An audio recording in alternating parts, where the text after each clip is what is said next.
Welcome to the Tipping Point Show. I'm Jimmy Evans. Today's show is about the total solar eclipse that will occur over the United States on Monday, April 8th. It is the second total solar eclipse across the United States in 7 years, and the two eclipses will mark an X over the country. This is a very rare and ominous event, and I have joining me on the show today the author of a new book about the two eclipses, AC Katz. AC is an amateur astronomer and has written an article, Signs in the Heavens Over America, in this month's edition of Prophecy Watchers magazine. AC has done an incredible amount of research about the eclipses, and she's joining me on the show today to share her thoughts from her book, The Great American Writing on the Wall. AC, thank you for joining me today. Thank you for having me. It's a pleasure to meet you. It's great to meet you too. And you've written this book, The Great American Writing on the Wall, Total Solar Eclipse of 2017 and 2024, the annual eclipse of 2023. Now let me tell you, this is just for anyone interested. I really encourage you. A lot of people are interested in the eclipses that have already happened, plus the one that's just about to happen on April the 8th. There's not a more informative book than this one right here. And you've done you're an amateur astronomer, and so you have a great interest in this, but you've done so much research here. What does the Bible say, AC, just starting out, what does the Bible say about us looking for signs in the heavens? Is it appropriate for Christians to be looking to the sun, moon, stars for information or signs? And we have an example with the Magi, of course. When they saw the star, they rejoiced with exceeding great joy, and it led them to the Messiah. And even Jesus tells us, he tells us where we can look. He warns us and tells us in Luke 20:11, there will be great earthquakes along with famines, epidemics in various places, and there will be terrors along with great signs from heaven. Right. We also have a very important one, and that is Genesis 1:14. And God said, let there be lights in the expanse of the sky to separate the day from the night, and let them be for signs, le'ot, and for seasons, the moedim, and days and years. And he called it good. There's a definite distinction between the two. The Moedim would be for the Jewish feasts and solemn assemblies, and we've seen a lot of work done on that. And so I'm focusing more on le'ot, the signs, and they're a signal, a flag, a beacon, omen, evidence, mark, miracle, promised by prophets as pledges of certain predicted events. So there we have it right there, that God tells us why he designed the heavens, and it's for signs also. Also, we have Psalm 19:1 and 2, and it says, the heavens declare the glory of God, the skies proclaim the work of his hands. Day after day they pour forth speech, night after night they reveal knowledge. Well, who are they speaking to? And who are the recipients of that knowledge? Well, it's us. Yeah. So we have permission to look in the heavens. We know that's the very format that God created for us to view signs. Yeah. Well, you talked about the Magi. You know, they found Jesus through a star. And, absolutely. And everyone could see the same star. You know, the same star that they followed, anybody else could look up and see it, but they just weren't watching. Exactly. And so exactly. I know that a lot of people, there's a confusion between astrology and astronomy. Okay, so you're not talking about astrology. You're talking about astronomy. Not at all. Not at all. As we can see, God has already ordained the heavens for the very format that we can look. But astronomy, yes, God called it good. And it isn't interesting how the devil likes to pervert everything that God calls good. And that's what he did with astrology. A lot of times you have Jupiter, and that was the Greek god Zeus, right? And then Venus, the Roman goddess of love. You know, you give them personalities, and it's just a perverted, worshiping them, making sacrifices to them. There are many different ways that people are involved in astrology, but that's not what we're looking at. We're looking at the wonderful signs in the heavens that God created for us in his creation, the heavens and sun and moon and stars. Well, Jesus said in Luke 21 that you just read concerning the end times, there'll be signs in the sun, moon, and stars. Well, signs point to stuff. You know, so, yes, absolutely. Like when you're on the highway and you see a sign that says, you know, Albuquerque 100 miles, it's pointing you to the fact that you're getting close. So these signs that we're seeing, and there have been other signs astronomically, the Revelation 12 sign that happened in 2017, which you talk about in your book, Unbelievable sign there. But this is not the only sign, but these two, actually there's three eclipses we're going to talk about, but this is a major, major sign of something happening to America. Do you believe that? Absolutely, absolutely. And interestingly, the 2017 eclipse was exclusively over the United States, and that's rare. Most of the time, eclipses occur over the ocean, or they partially come over the U.S. But for it to occur just on the United States and go across 14 contiguous states is rare. Eclipses in themselves are not necessarily rare, but for them to, before the August 27th, the last eclipse visible from coast to coast was almost 100 years earlier on June 8th, 1918, but it wasn't exclusive to our nation. The one that was exclusive last time was January 11th, 1880, a total solar eclipse occurred exclusively over the continental U.S. So for this, this is quite rare. And then to have the 2024, another total solar eclipse across the United States is just unprecedented. So the Jews, and you talk about this in your book, they believe that a lunar eclipse is assigned to the Jews.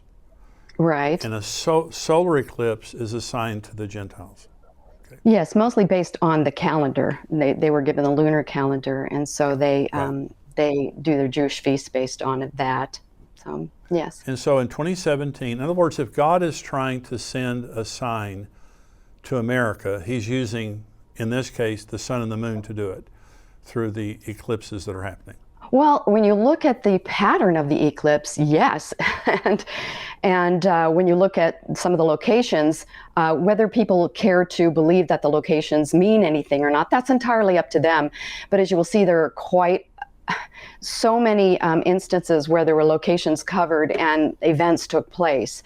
I don't necessarily want to predict things from the locations, but it's just far more than coincidence. And I think I was extremely skeptical going into this, very skeptical. But when you see these things taking place, we have to understand that the Lord sees a sparrow fall. If you don't think that He knows locations and He controls the orbital mechanics of the sun, moon, and stars, we don't. So if we just look at the path of totality, and that's really what I would like to focus on, and I'll explain what the path of totality is so that people understand why we really should focus on that. Because if we don't, we go off into the other areas, and we can just pick and choose whatever we want and kind of make whatever story we want out of it. So I'll explain the path of totality. Excuse me. It's the shadow cast on the earth when the moon goes in between the earth and the sun, and it draws a very narrow corridor over the United States as it did. And that's called the umbral shadow. It gets 100% dark there. You see 100% totality as the disk covers the sun completely. Everyone within that pathway will see 100% totality. Outside of that, you don't. You see it in very varying degrees in crescents as you go out. Now there's a difference. And now that has to occur in what is called perigee, as the moon is orbiting around the Earth. When it is closest to us, that is perigee. And that when it appears from Earth, it appears at its largest, whereas when it's in apogee, it's further away. So it must happen in perigee to get that total solar eclipse. Interestingly, the sun is 400 times larger, and yet it is 400 times further away. So wow. An eclipse is meant to be viewed from Earth, and nowhere else does that occur anywhere else wow. in the solar system.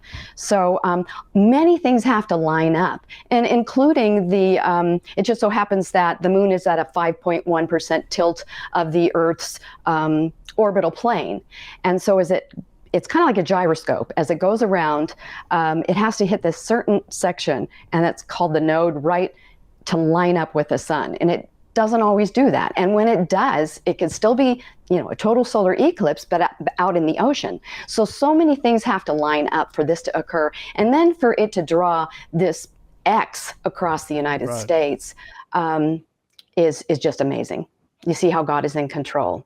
Also, I should mention what an annular eclipse is, Yeah, because sure. that's what the October 2023 eclipse is.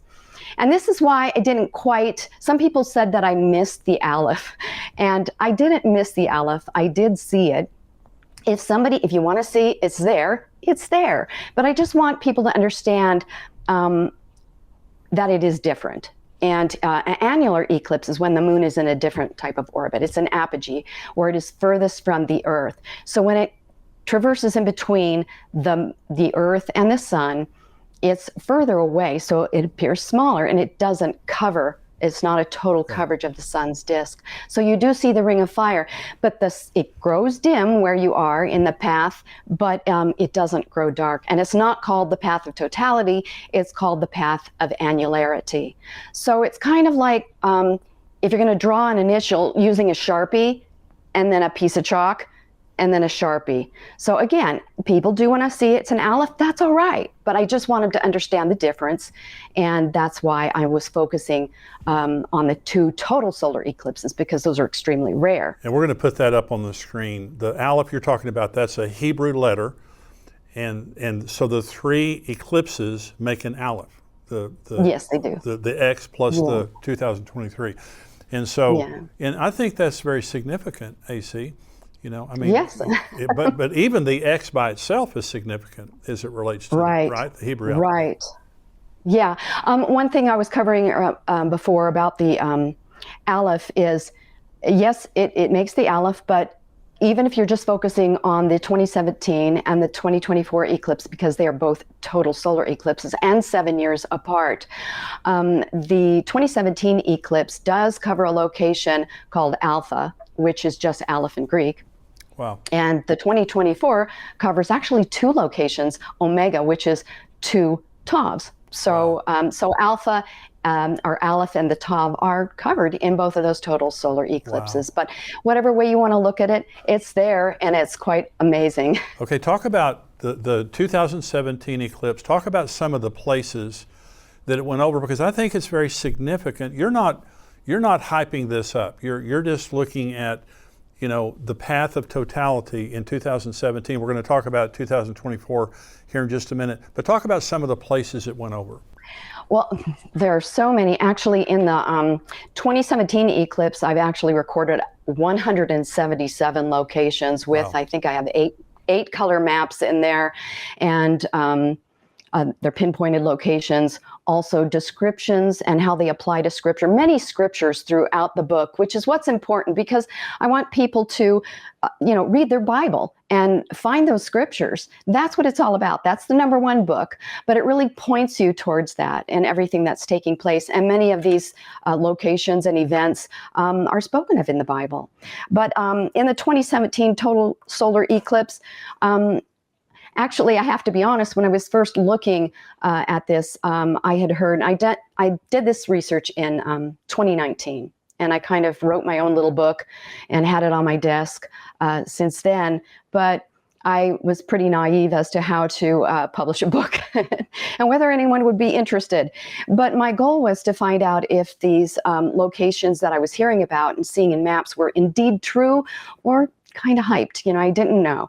But so I did, having seen the map of 7 Salems, I wanted to check and see if there were indeed 7 Salems. And I'm sorry, I don't want to disappoint people, but the map that's going around, there's no Salem, Wyoming in the path. And Salem, Missouri does exist, but it's not in the path of totality.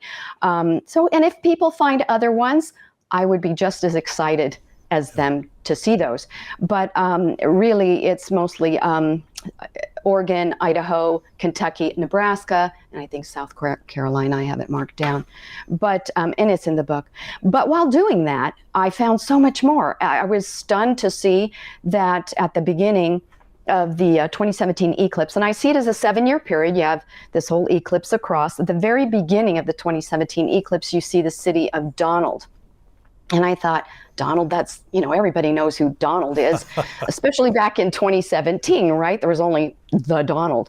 Well, he just so happened to become the president of the United States at that time. He was 70 years old. It was 70 years from the UN decree to reestablish Israel. Wow. The city of Donald is actually part of the Salem Metropolitan Statistical Area. And we know that Salem is another name for Jerusalem, right. Jerusalem.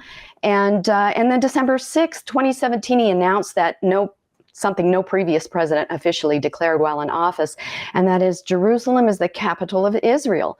And he opened the U.S. Embassy there in May 2018. So there you have a location. It's just there. You can't be denied. The eclipse crossed it, and these events took place. So you can't ignore that. But if people want to call it coincidence and don't think it means anything, that's up to them. That's all right. But then we move on to McCain Garb, which was another location just a little bit further. Look like, if you're going to stretch it out over a 7-year period. And then Senator McCain passed away. There's so many other locations. I can't go through all of them, but there's a grouping of Salem, Shiloh, and Fair Dealing. Very interesting, because on September 15th, 2020, the signing ceremony for the Abraham Accords by Trump's son-in-law, Jared Kushner, occurred on September 15th, 2020. And that's Salem, Shiloh, and Fair Dealing. And that's pretty amazing if you delve into that further. I'll mention some others, and then we can move on to the crossover point.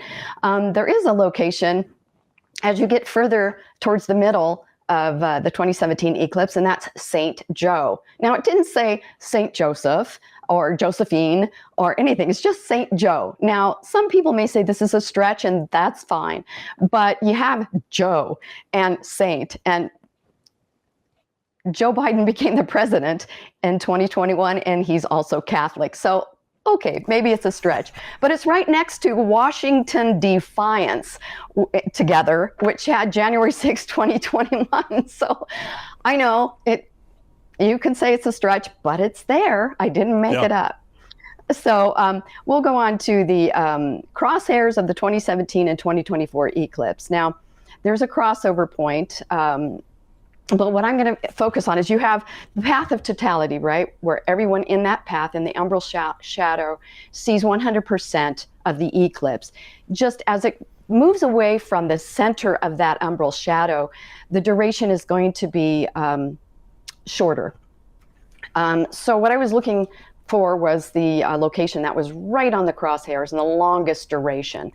And what I found, the closest town in the crosshairs on the exact astronomical map is Maconda, and that's Maconda, Illinois. Now, I know some people say it's Carbondale, and Carbondale is a large city. It is still within the path of totality, but it isn't in the depth of the umbral shadow as Maconda is. And interestingly, the word Maconda in African origin means woman of strength, and in Sanskrit origin, which is an ancient language of India, is woman of power. And Kamala Harris has long identified as both Black and East Indian. And at that point, right about that 2021, that's when she became the Vice President of the United States. So not only is she the second African-American woman and the first South Asian American senator in history, but she is presently the Vice President of the USA, and she is the most powerful woman. And again, with Donald Trump and Kamala, it doesn't matter whether you like them or dislike them. That has nothing to do with it. These are just the facts. Sure. So, and what I found also interesting was with Maconda, I wanted to find out, well, okay, what else is special about Maconda? And I found out that the Black Vulture Festival occurs there, the annual Black Vulture Festival. And that was really interesting to me because, they gather there. And if we look to Jesus, and what he was saying was he was pointing out towards the end the spiritual decay and spiritual deception that would be taking place. In Matthew 24:28, he says, just as the gathering of vultures shows a carcass is nearby, so these signs indicate the end is near. So, has America become a carcass? Well, personally, I think it has. I think it's a carcass. The vultures are circling above, waiting, just waiting to swoop down. That's how I see it. And as we know, with a black vulture, it says in Leviticus 11:13, and these you shall regard as an abomination among the birds. They shall not be eaten. They are the abomination, the eagle, the bearded vulture, and the black vulture. And the eagle it's speaking of is not the American bald eagle. It's a type of vulture. But the black vulture. And then, of course, in Revelation 8:2, Babylon the Great is fallen, and has become the habitation of devils and the hold of every foul spirit and a cage of every unclean and hateful bird. So I think it's something that we need to take a look at. And the black vultures haven't been migrating there for very long. I think maybe it's 20 years. I could be wrong about that. But the point is they are gathering there. And to me, we're a carcass. I'm sorry, but that may not make people very happy. But then also within that area is Giant City State Park, right there in the crossovers.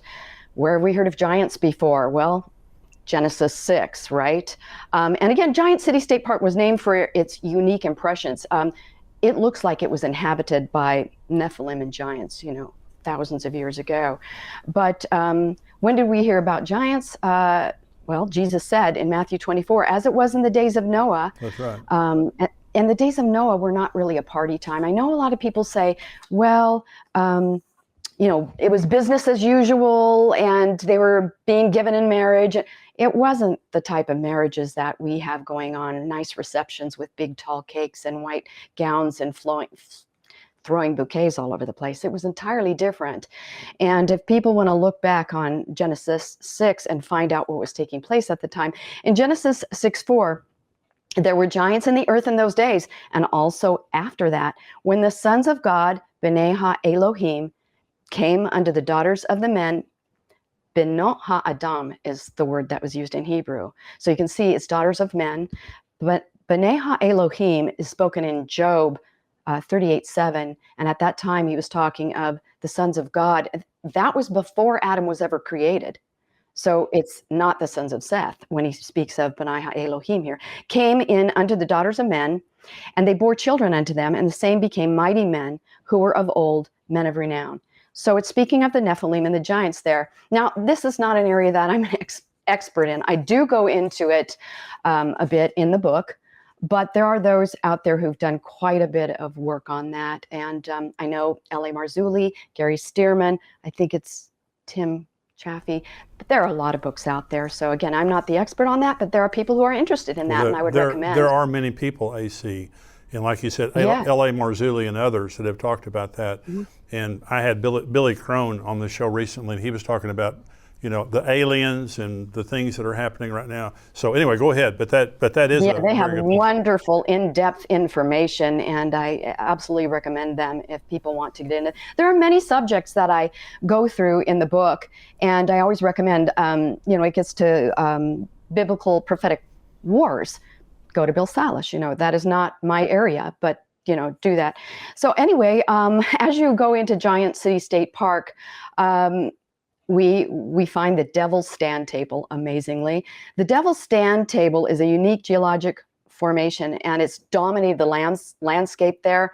The Devil's Stand Table is a large freestanding pillar of sandstone. It seemed more like the Devil's pulpit to many, so Obviously they called it the Devil's Stand Table, but it exists, and the name stuck, and it's one of the most interesting, well-known geological features in Giant City State Park. Now, this unique rock pillar it's at an elevation approximately 75 feet above the surrounding terrain. And it also has one of the longest durations, believe it or not, at 2 minutes, 41.5 seconds. And in comparison, when you get into the technicalities and the durations, it is important to get as close as you can. And those durations there's first a predicted duration, okay? And people will look at that. But after the eclipse, there is a adjusted duration, and that's actually the true duration. So some people will quote certain durations, and they based it on the predicted rather than the actual corrected. And that is corrected based on the lunar limb, because the moon isn't completely spherical. And so based on its topography, you change you have an adjusted duration of the locations, the duration of their eclipse. So when you look at the Devil's Stand table, to me, how can we deny that the United States hasn't become the Devil's Stand table? You know, it's pretty obvious to me, and we are the location of the UN. But the things that we've been doing as a nation, that's how I see it. Now, all these things take place. I'm sure many people have heard this, and it's true that they do occur in an area in Illinois called Little Egypt. And that's very interesting. Maybe some people don't know why it was called Little Egypt. And the name is due to this imminent disaster that was going to take place in Illinois in 1831. In northern Illinois, they had a deep snow, killing frost, and so therefore they couldn't plant their corn until late, which put it back. So when harvest time came around, they had another killing frost and early freeze, and so that continued for 1 or 2 years, and they were going to starve. So they traveled down to southern Illinois for grain. So that's how that area got the name of Little Egypt. But you can see a type of template. It's very similar to being that it's in Egypt. I see the eclipse being that it's 2017 to 2024 is a 7-year period, and then we have the 2024 eclipse. And I see it as possibly a 7-year. I mean, it could be 2, it could be longer, but you have the 7 and the 7, and you have Joseph who, in interpreting Pharaoh's dream, he said there were going to be 7 years of preparing and 7 years of famine. And that's true. They had to store grain for those years of famine. I see it here, if you want to prepare, because we do have food shortages, and it's likely that we will in the future. But more importantly, we need to prepare spiritually. We need to prepare. We prepare for everything else, but we don't prepare for eternity. Yeah. And we need to focus on that, because not only may there be food shortages, but most of all, I think we're going to see a 7-year famine of spiritually, because of the trajectory of this United States. So, so I definitely see a comparison there. And another thing that Joseph explained to Pharaoh in Genesis 41:32, and the dream, this is Joseph, he said, and the dream was repeated or doubled to Pharaoh twice, because the thing is established by God, and God will shortly bring it to pass. So here we have this 2017 eclipse going over these crossover points. And then we have the 2024 eclipse. So it doubles again. This is going to occur in the path of totality during the crossover point with these same locations in 2024. So we do have a doubling. So I think that's something, to pay attention to. Hope you enjoyed today's show. Listen to see the entire Tipping Point show. Go to endtimes.com. Become a subscriber for $7 a month. Love to have you as a subscriber, but I hope that this information has been helpful to you. And listen, you can give to us on endtimes.com. You can go and you can give a donation one time. You can give a recurring donation. We need your support to keep this ministry going and to reach out to as many people as we possibly can. First of all, to lead them to Jesus Christ, but also to give comfort and encouragement to people in the very difficult times that we're living in. People need biblical truth and Bible prophecy to help them to contextualize the things that are happening in the world. The world's crazy right now, but the Bible tells us exactly what to expect, and that's comforting because Jesus Christ is coming. Thank you for joining me today. Go to endtimes.com to become a subscriber and also to give to the ministry. God bless you.